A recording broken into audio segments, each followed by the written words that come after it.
It's not that bad. Come on there.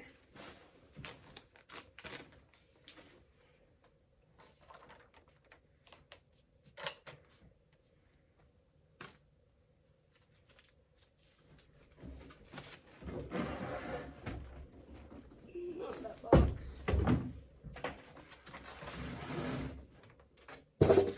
Wow, if we were really missing these screws, I'd be really upset, Horizon.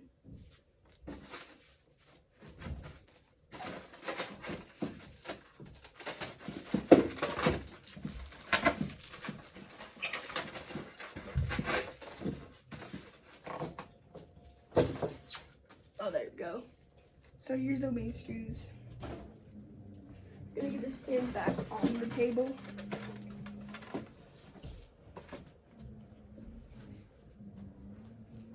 And kind of just set it on here.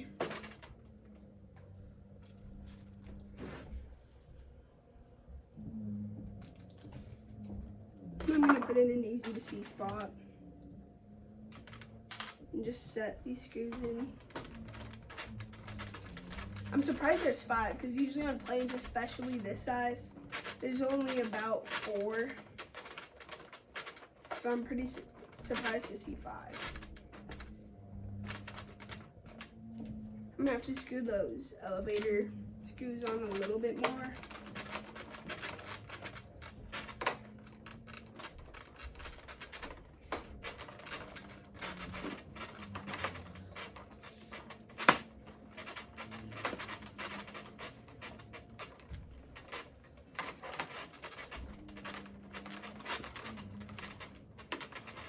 So that's 2.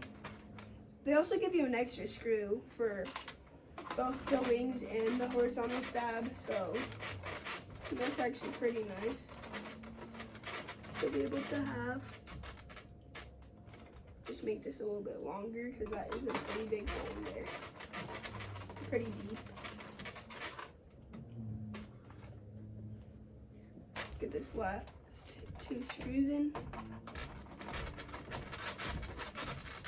There's a few cheaters on here to pull the ESC and EDF down and to give it more airflow, because if you have an EDF and there's not a lot of airflow, and the SR-71, you fly twin 40s. If anyone owns that, they kind of know how that feels, because you're not getting much airflow to those twin 40mm fans. Where on something like the X-Fly SU-57, you're getting a lot of airflow to those fans. And on here, it looks like you're getting a lot too. There are these exhausts right here, and these right here. So that looks pretty nice.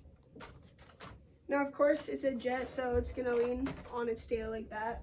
But it's not even that high. Like I have an F-16 64mm, it leans a lot more far back. So we're gonna look inside, and I noticed one big problem. These leads right here, I don't know if you can see them, but they need to be pushed down because they can actually get cut by the servo, and that is not good. And also for the AC, we're probably gonna be able to, I heard that you can run these reverse thrust. I don't think we need it on a 50mm fan, but this is incredibly light, which I noticed. So you're gonna get a lot more speed. Jets that are heavy, those are good jets.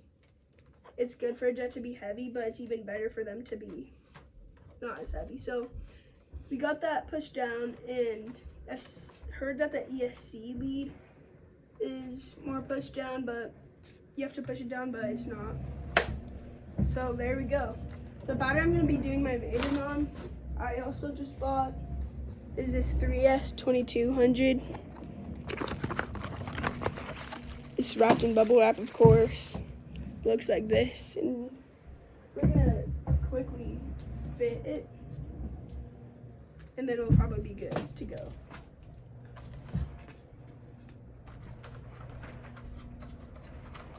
So I'm actually going to bring this closer so you guys can see what I mean by that and what I'm doing. So let's check the manual to see where we should put the battery. Now, one thing I like about eFlight and Horizon is that their manuals are A+ quality. They are awesome. They have a bunch of different languages in it. English, Italian, Dutch, French. So it's pretty nice to be able to have all those different languages. So if you get one of these and it's super thick, that's just because of all the different languages. Now, there is going to be a part 2 to this video, and that's going to be later. So we have the manual here. So the battery, this is hand launching, binding. Wow, 63 plus or minus 7 on the CG. That's actually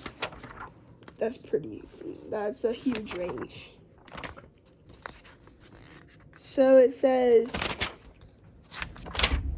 3S22 is positioned center in the battery tray. So we're just gonna, yeah, this is a new type of Velcro. Other than on older models like my Timber X, it's hard to get these in. I still have to hold it like that, which I'm not really a fan of. And that fits. It's pretty tight, but it does fit.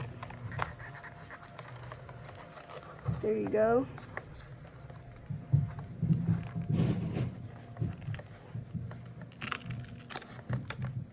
Put that in. And you can actually fold it back on itself, or so I thought. So you're just gonna push that in. And push that down. So that fits good. And you can also do this to plug it, not full, you plug it in, but find out where the lead will be in the battery tray. So we're gonna fit that in. It's perfect. So see you in the next video, part 2. Thanks for watching.